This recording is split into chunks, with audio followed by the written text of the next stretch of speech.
We're going to be working the band for the Valencia sweater. I have a little intro coming later, but we're going to back up and start with the main points just when we get started with slip stitching. I sped this video up a little bit because I think you know how to chain and to do a few slip stitches, but I had a few questions during testing, so I wanted to go ahead and put this first part on the video. We chain 15, and then working in the back loops only, we are going to slip stitch 14 across. Be sure to lift up your hook a little bit and pause before each slip stitch. That will help you keep your slip stitches loose enough to get into them on the next row. All of our background stitches on this band will be done in slip stitches. So as we work back and forth, all the background stitches will be the slip stitches which create that ribbing. This is just the first row of 14 slip stitches. We will repeat this again 2 more times, so rows 1 through 3 will be slip stitches in the back loops only.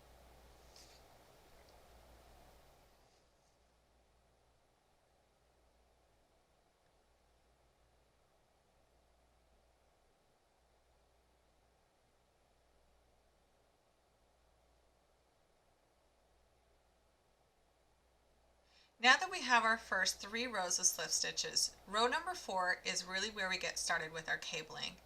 We're going to slip stitch into the first 4 stitches, and then we will do our first floating stitch set.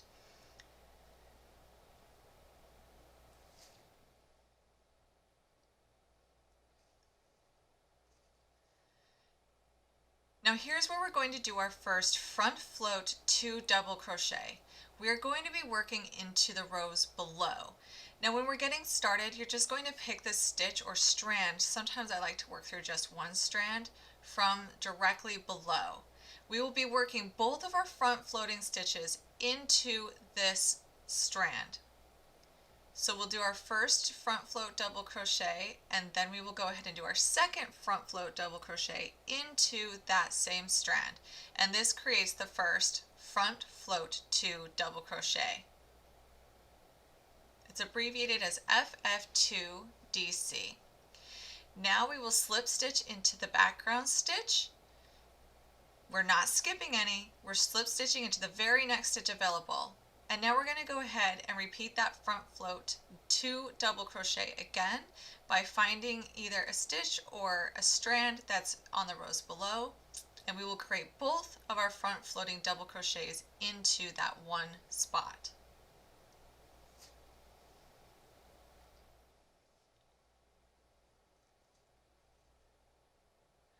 Once again, we will slip stitch into the background stitch, not skipping any of them, and making sure we're not doing it too tight.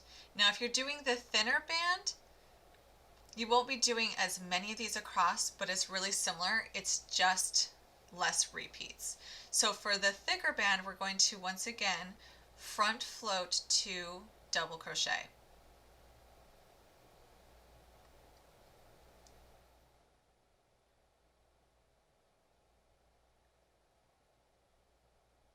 It might start to feel a little bit fiddly as you get more of these front floats on there, but stick with me because when we come back on the next row, it'll kind of bring it all together.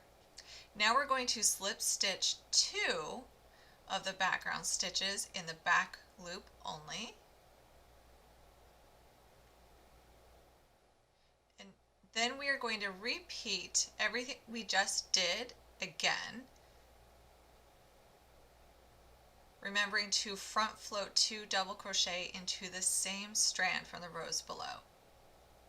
The reason why sometimes I like to use a strand versus going around an entire stitch is that there's less puckering that happens when you're not grabbing so much yarn to front float around. And this is where a piece can start to feel a little bit bulky, but just keep on working and don't stress about it too much. It will just feel a little bit fickly.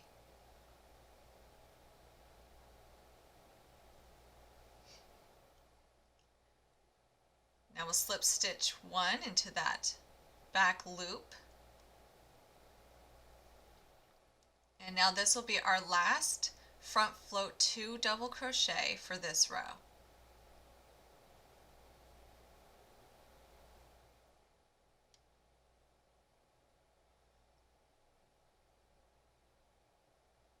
And lastly, we will slip stitch in the last 4 stitches, and then we will continue on.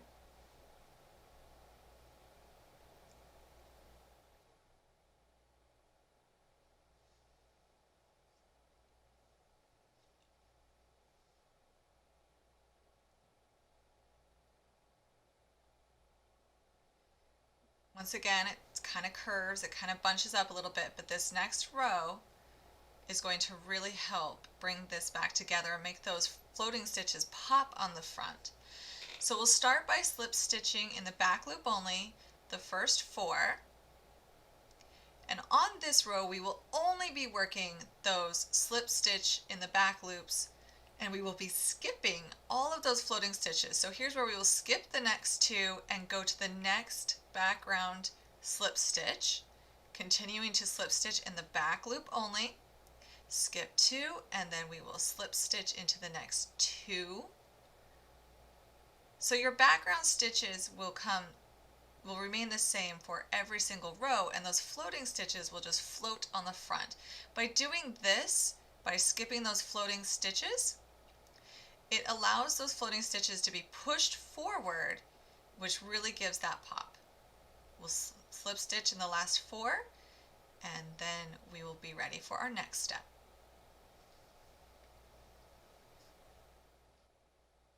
If you notice, we've already got our front floating stitches kind of grouped together and popping on the front. I want to show you how to work this band for the Valencia sweater. The one thing I love about it is we're putting a cable on top of ribbed edging, which is super awesome. To start, we're going to be working in the back loops only. That way it makes it ribbed. We're going to slip stitch the first 4 stitches.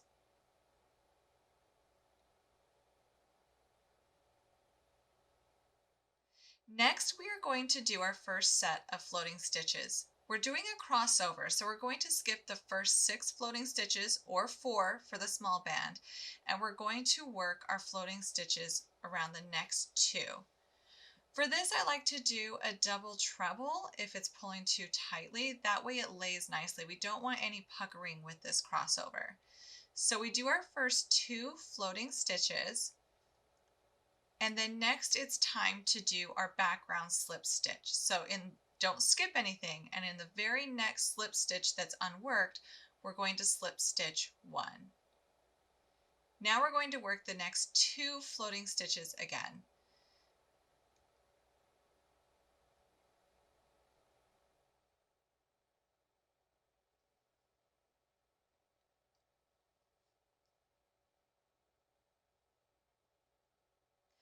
And then once again after this, we're going to work that background stitch without skipping any, and we're going to slip stitch in the very next slip stitch.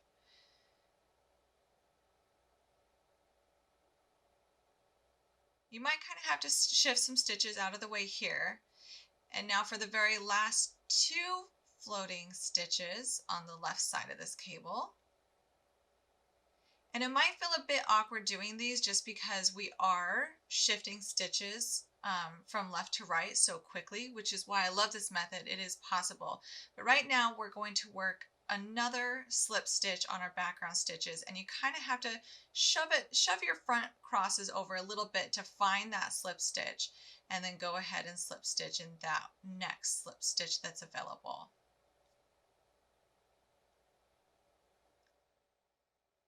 And catch your yarn. Having a little trouble today with that. Now we're going to slip stitch in the next one as well. So we've got 2 slip stitches in between our next segment. We've done the left side of the cable. Now we're going to cross back over.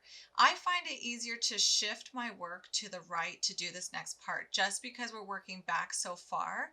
Now this is where I'm really going to do my double treble. This is a big stretch because we're going over the top of the others. We're going to go back to our very first floating stitch in the row, and we're going to go ahead and work that one as well as the next one. And this is where I really use my hands to help me finagle this double treble so it doesn't get too stretched out, because we're yarning over 3 times. We're going all the way to the right. Just feel free to move your work wherever it's comfortable. All right, now after those 2 floating stitches, we're going to go ahead and find our next slip stitch and slip stitch 1. And now we're going to do that again where we work the next 2 available floating stitches.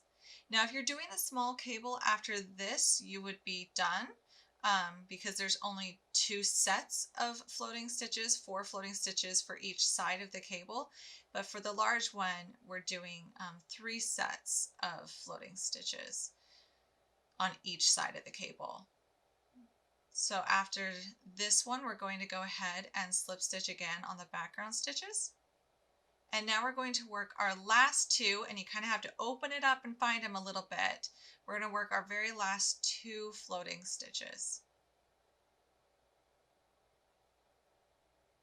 And I didn't do a double treble there, so it was going to pull too tight, so I'm going to start over and I'm going to do a double treble on that one so that we don't have the puckering. You really want it to lay tight, so feel free to undo some of the stitches if you need to, if you find too much pulling or if it's too loose to tighten it up a bit. Now that very last one's kind of hiding in there, you kind of have to find it. If you notice, you can, like you work normal cable stitches, when you do them, you work around the entire stitch from previous, but I tend to only go through 2 of the strands of the floating stitches. It kind of joins it better to me. It's a little bit less bulky and a slimmer join.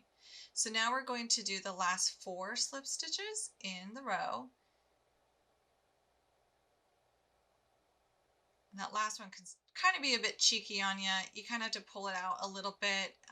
I probably worked a little bit tight on that previous row, so be sure to keep your slip stitches to where they're easy to work in again and not too tight.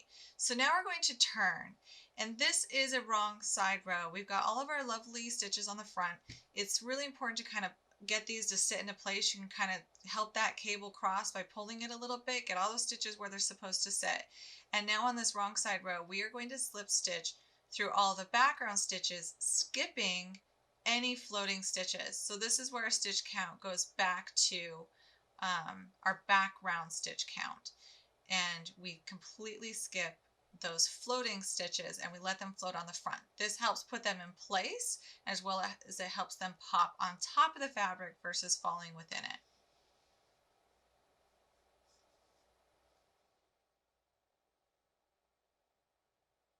Sometimes you kind of have to pull to find them.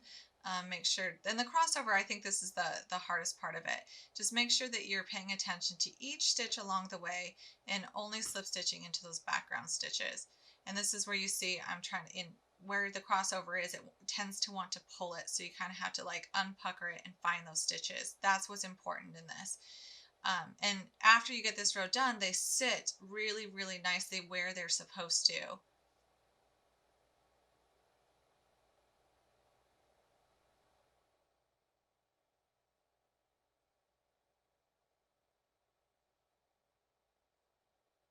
Got one wrong there.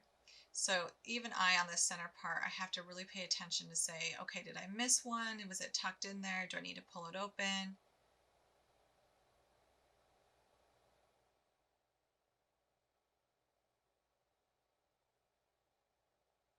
Now I'm going to skip the next 2 floating stitches and go to the next background stitch.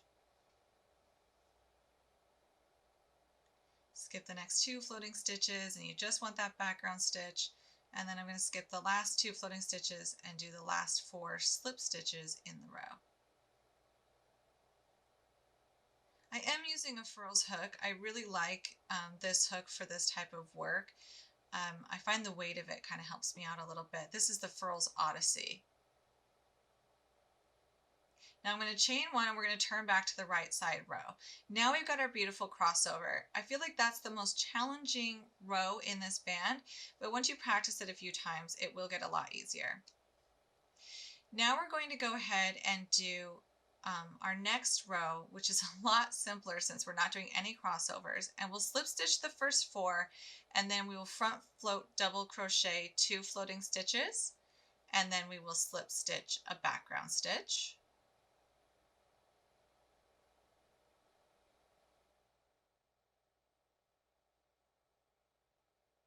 And now we will do 2 more front floating stitches, double crochet, but if it's pulling too tightly, feel free to add another yarn over.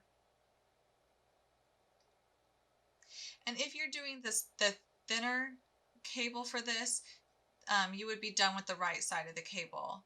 There's 4 more floating stitches in the thicker one, which is what we're working right now, than the thinner one. So I'll work these next 2, and these are all like on the right side of the cable. And after I work these 2 floating stitches, then I will slip stitch 2.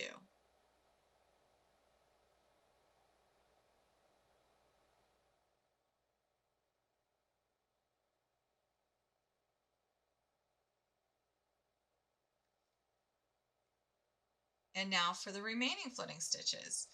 We're just going in order here, and we're just catching the next floating stitches from the rows below. So 2 floating stitches, then we will do a slip stitch.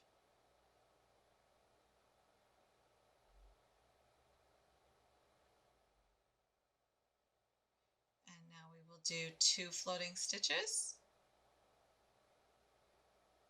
And notice I don't go around the entire front post stitch, I go through the stitch. I just find it to be a nicer join where it's not creating a thick little bump. And now we will slip stitch and do the last 2 floating stitches. So the thinner band is so similar to this, you're just not doing as many floating stitches.